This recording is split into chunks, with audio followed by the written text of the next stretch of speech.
Hello! In this video, you will learn how to create a text entry interactive response question for a test in Aware. So we're going to click on text entry. Just as before, we're going to delete whatever's there. Then you can type in your question or copy and paste from another window. I'm going to choose to copy and paste. That way we're not going to be here all day. Now, once you copy and paste, you'll know that you'll see that it changes the text and font choices. I always tend to go back and click default just in case it does anything weird next. Now, for this question, it is a science question and it requires a diagram. So I'm going to go in, I'm going to click my Insert File button, and I'm going to choose my diagram, and I'm going to insert the file.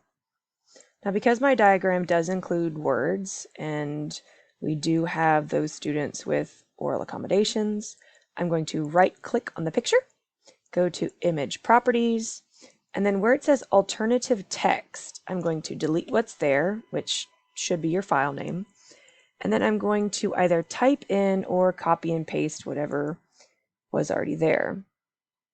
So we have west, the sun sets in the west, then the sun rises in the east, and then east.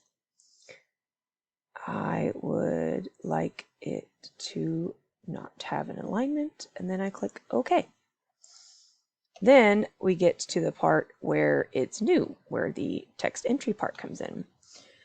Again, I'm going to copy and paste from my other window because I don't want to have to sit here and type all of this in, because that would bore you.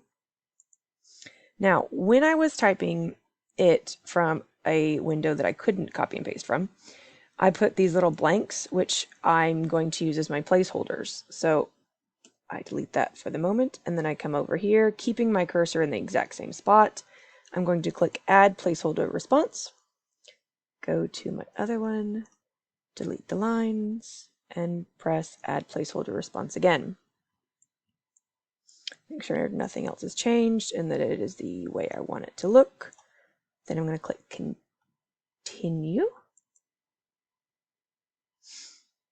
And you'll notice that there's nothing here. So we have to tell them what's supposed to go in the box.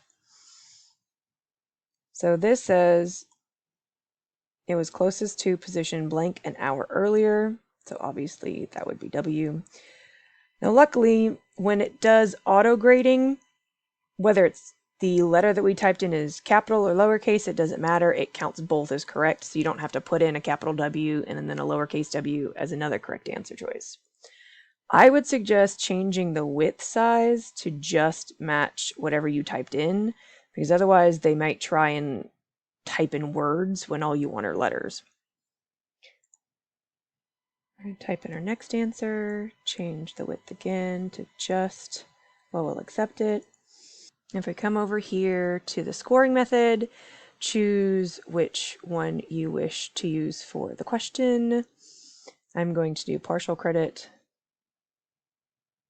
and then we're going to click Create, and you have created a text entry question. Now, before we end the video, we're going to go to our online button and check to see what our computer testing friends will see it as, just to make sure it doesn't look weird. We don't need to fix anything. If you also need to make sure that it reads to your students, you can click Speak Options. Otherwise, we're going to click Close, and congratulations, you have finished this video. Thank you so much for watching.